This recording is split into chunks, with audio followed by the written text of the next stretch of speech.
আমাদের রিলেশনের কথা যদি বলতে হয় তাহলে 2015, ডেটটা এক্স্যাক্টলি মনে নেই।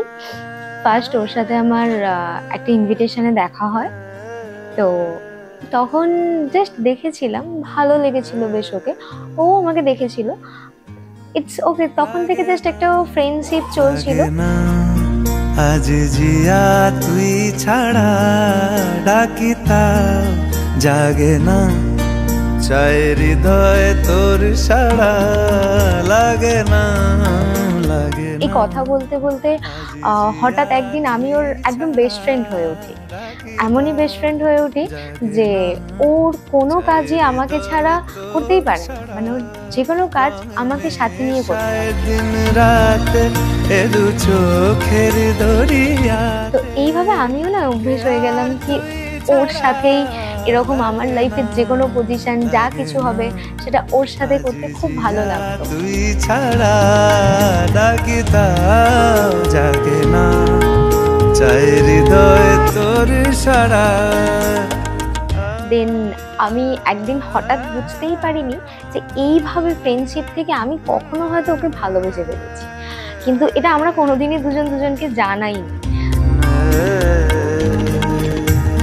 ছুঁয়ে দিলে মন বিনা বেজে ওঠে যে, ও তো জানাইনি, আমি হয়তো কখনো বলার চেষ্টা করেছি কিন্তু বলতে পারি।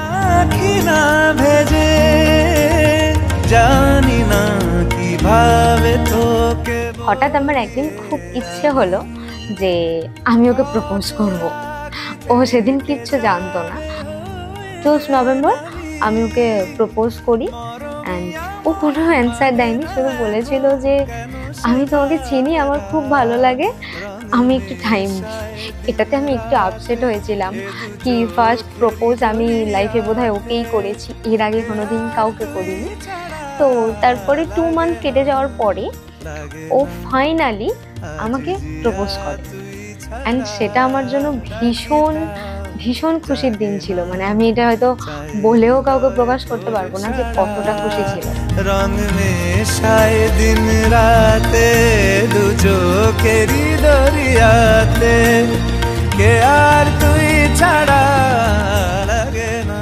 তুই আমার একদম বেস্ট ফ্রেন্ড, যাকে ছাড়া আমি একদম পুরো অসম্পূর্ণ। জাগে না, চাই হৃদয় তোর সারা।